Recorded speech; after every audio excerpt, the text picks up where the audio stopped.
Bom dia! Pode ficar tranquilo que eu não vim aqui falar de coronavírus, não vim falar da pandemia, também não vim falar de quarentena. Eu acho que esse momento que a gente está vivendo serve também pra gente falar de outras coisas, porque o tema por si só já está gerando muito pânico, muita ansiedade nas pessoas, muita preocupação. Eu vim falar de uma coisa totalmente diferente. Como vocês sabem, eu sou 100% ligado aqui nas redes à batalha, a rap, a hip hop, a música, que é o universo que eu vivo e que eu acredito que cada um é ligado ao seu universo. Só que eu vim falar de um tema hoje que vai ajudar principalmente os artistas que sonham com viver da arte ou que já trabalham com a arte, que sabem o quanto é importante viajar, e vim trazer uns macetinhos de viagem para vocês economizarem aí, ou às vezes até para viajar de graça. E o primeiro que eu tenho para trazer aqui é o mais clichê possível, que é a ID Jovem, que a maioria da galera conhece, mas eu sei que uma parte não conhece ainda. Ou tem muita gente que eu vejo falar que é burocrático. Ah, eu não fiz ID Jovem. Por que você não fez ID Jovem? Ah, porque é muito burocrático, dá muito trabalho.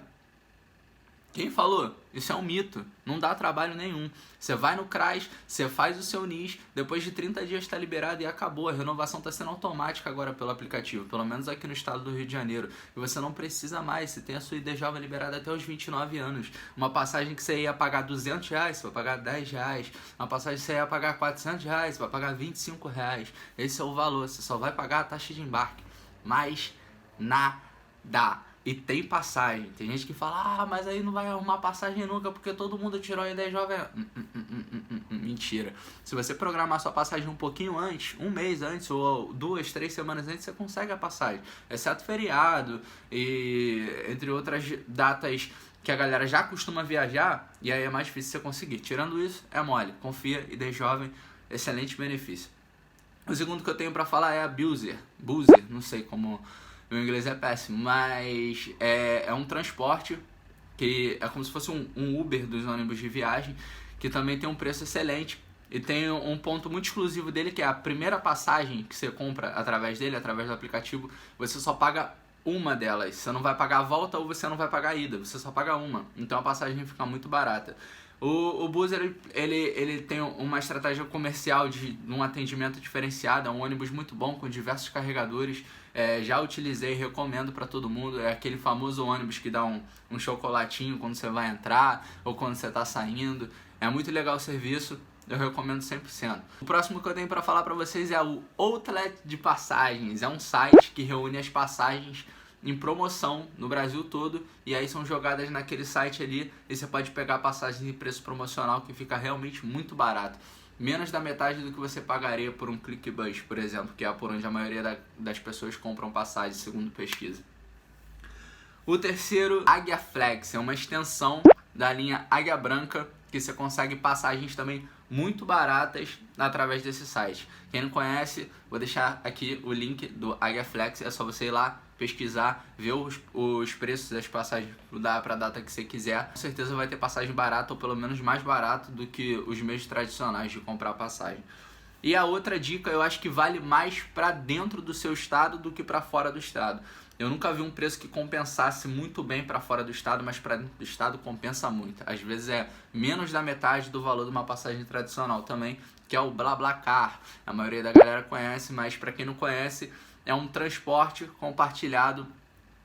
Alguém que tem um carro e vai viajar, sei lá, por exemplo, para São Paulo ou para Arraial do Cabo, e aquela pessoa vai sozinha no carro e ela vai ter muita despesa com combustível, pedágio e tudo mais, e aí ela abre o carro dela para outras pessoas poderem viajar para o mesmo destino que ela, e aquelas pessoas pagam um valor determinado pelo aplicativo, e assim ela tem menos gastos, ou às vezes ela até zero o gasto dela colocando mais pessoas dentro do carro. Pulando essa parte da passagem, a parte de hospedagem, sabe que a hospedagem é muito caro, e o que eu recomendo para vocês, se vocês tiverem outros meios legais de se hospedar aí, através de um hostel X ou Y, a gente sabe que hostel é sempre uma opção muito barata, além de qualquer hotel e tudo mais, só que eu particularmente não gosto de ficar, porque geralmente eu viajo com equipamento, viajo com câmera, viajo com lente, viajo com tudo, eu não me sinto à vontade de deixar meus equipamentos ali, por conta de furto e entre outras mais.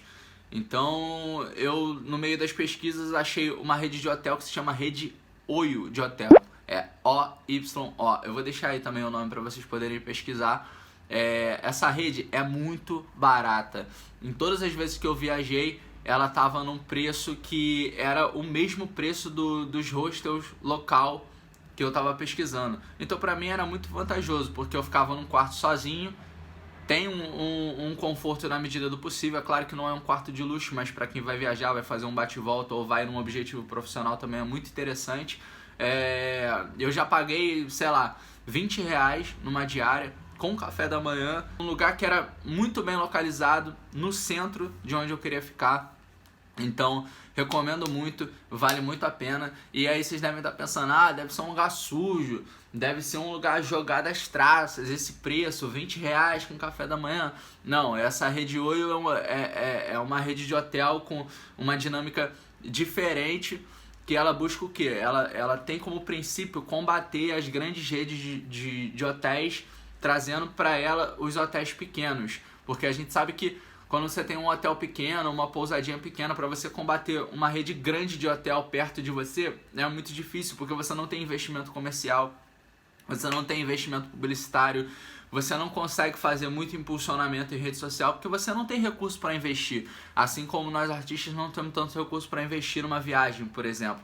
Então, a Rede Oio é justamente a que une esses hotéis nessa rede e faz essa ramificação para bater de frente com as redes grandes de hotel. Então, vale muito a pena vocês ficarem por ela, dar uma procurada aí. A próxima dica que eu tenho para dar para vocês é sobre alimentação. Eu acho que o maior custo de uma viagem é a alimentação. Um custo que não é dispensável, você não consegue fugir disso, mas você consegue economizar. Se você se planeja antes, se você comprar alimentação antes de você ir para a viagem, você vê quantos dias você vai ficar, os horários, mais ou menos você vai estar na rua, você vai estar em casa, você consegue se planejar para você não gastar tanto com alimentação. Porque se você não se planeja para alimentação, você vai parar no meio do caminho, numa viagem, naquele grau que os preços são um absurdo. A comida lá é 4, 5, 6 vezes mais cara do que num centro de uma cidade ou num barzinho mais simples e tudo mais. Você vai perder um recurso e muitas das vezes você não vai ter aquele recurso, vai se endividar por conta de alimentação. Então é legal que vocês façam esse planejamento aí. A última dica, não menos importante, é atenção ao horário de viagem, porque um dos grandes custos também da viagem é você perder a sua passagem. Parece besteira falar isso, parece bobeira, mas é verdade. Muita gente perde a passagem na hora de viajar, seja na hora de embarcar para ir, ou seja na hora de voltar, porque não conta com trânsito, não conta com engarrafamento. Às vezes você não conhece o local e você acha que você pergunta a alguém e a pessoa diz pra você, é meia hora daqui pra lá. E não é meia hora, às vezes vai demorar 40 minutos, às vezes vai demorar 1 hora, às vezes tem baldeação, às vezes tem a espera de tempo do ônibus ou do transporte que você for até a rodoviária. Sempre legal sair 1h30 antes, 2 horas, por mais que você espere um pouquinho na rodoviária, coloca um fone, escuta uma música, lê um livro que vai passar e você não vai ter esse prejuízo aí. Vale a pena. É isso. Quem tiver alguma dica aí também de viagem pra não gastar ou gastar pouquíssimo, deixa aí embaixo. Quem gostou dessas dicas aí, compartilha com a galera que viaja bastante, ou com os artistas, a galera que sonha em viajar para outros estados e batalhar, que você não precisa juntar muito dinheiro para poder viajar, e muitas das vezes você vai conseguir viajar com recurso mínimo e realizar o que você quer realizar aí. Valeu, galera, tamo junto!